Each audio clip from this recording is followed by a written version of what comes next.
नमस्कार बच्चों। हम क्लास 10th की एक्सरसाइज 4.3 का एग्जाम्पल नंबर 8 पढ़ने जा रहे हैं। पूर्ण वर्ग बनाने की विधि से समीकरण 5x वर्ग ऋण 6x ऋण 2 बराबर 0 के मूल हल कीजिए। तो आइए हम एक नई विधि का इस्तेमाल करते हैं और 5x वर्ग ऋण 6x ऋण 2 बराबर 0 जो कि वर्ग समीकरण है, जिसे हम द्विघात समीकरण बोलते हैं, उसे हम लिख लेते हैं। समीकरण नंबर 1 दे देते हैं।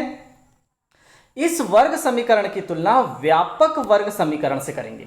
व्यापक वर्ग समीकरण जैसे कि आप जानते हैं x वर्ग धन bx धन c बराबर 0। अब उससे तुलना करेंगे तो हमें प्राप्त होगा a बराबर 5, b बराबर ऋण 6 और c बराबर ऋण 2।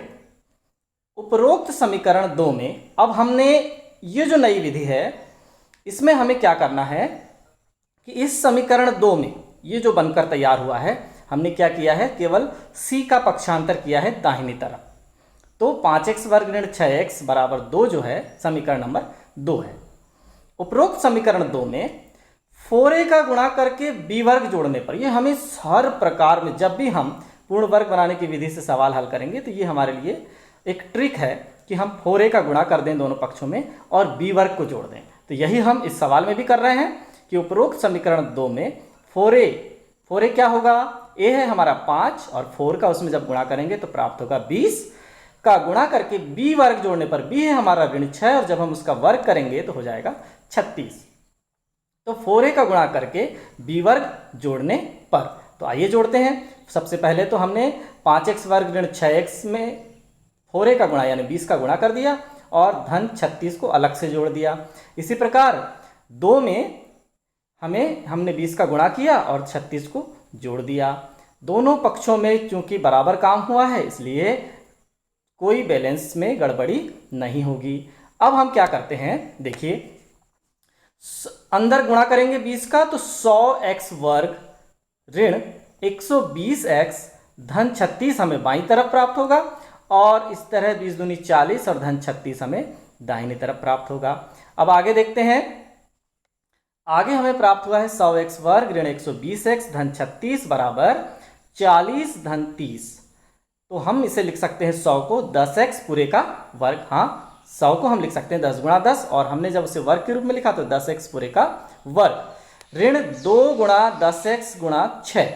120 को लिख सकते हैं 2 गुणा 10x गुणा 6। ये कैसे आया, तो देखिए हम 36 को लिख सकते हैं 6 का वर्ग। तो हमें तो केवल इतना प्रयास करना है कि ये 10x ये 6 और इनके साथ यदि 2 आ जाता है तो हमारी सर्वसमीका बनकर तैयार होती है a वर्ग ऋण 2ab धन b का वर्ग। और हम यही चाहते हैं कि कोई सर्वसमीका यहाँ बनकर तैयार हो और हम उसके स्थान पर एक पूर्ण वर्ग संख्या प्राप्त करें। तो देखिए 10x ऋण 2ab धन b का वर्ग, वाह, ये तो सर्वसमीका का रूप बन चुका है। अब हम दाहिनी तरफ देखते हैं तो 40 धन 36 बराबर 76। अब चूंकि इस पूरी प्रक्रिया में हमने दाहिनी तरफ क्या किया, एक बार सोचिए आप। दाहिनी तरफ हमने c को पक्षांतर किया सबसे पहले और उस c में 4a का गुणा किया तो क्या बना, 4ac, और जब उसमें b वर्ग जोड़ा तो क्या बना, b वर्ग, और चूंकि हमने ऋणात्मक c में रखा है तो b वर्ग ऋण 4ac। तो b वर्ग ऋण 4ac तो वास्तव में विविक्त कर है, इसलिए हम ये दाहिनी तरफ जो हमें प्राप्त हुआ है वो वास्तव में विविक्त कर है। और विविक्त कर का मान यदि धनात्मक है तो हम यहाँ पर निष्कर्ष पर भी पहुंच सकते हैं। क्या निष्कर्ष पर पहुंचेंगे कि चूंकि विविक्त कर धनात्मक है अतः समीकरण के मूल वास्तविक एवं असमान होंगे। जैसे कि आपको बताया गया है कि यदि विविक्त कर का मान धनात्मक है तो मूल वास्तविक एवं असमान होंगे, विविक्त कर का मान यदि 0 है तो मूल वास्तविक एवं समान होंगे, और विविक्त कर का मान यदि ऋणात्मक है तो मूल अधिकल्पित या काल्पनिक होंगे। तो आइए अब हम यहाँ पर सर्वसमीका लगाएंगे तो a वर्ग ऋण 2ab धन b वर्ग हम जब इसमें लगाएंगे तो a ऋण b पूरे का वर्ग हमें प्राप्त होगा। चूंकि a के स्थान पर 10x है और b के स्थान पर 6 है इसलिए हम लिख सकते हैं 10x ऋण 6 पूरे का वर्ग बराबर 76। तो देखिए हम जब वर्ग हटाएंगे तो वर्गमूल 76 धन ऋण करणी 76 हो जाएगा और 10x ऋण 6 बराबर धन ऋण करणी 76।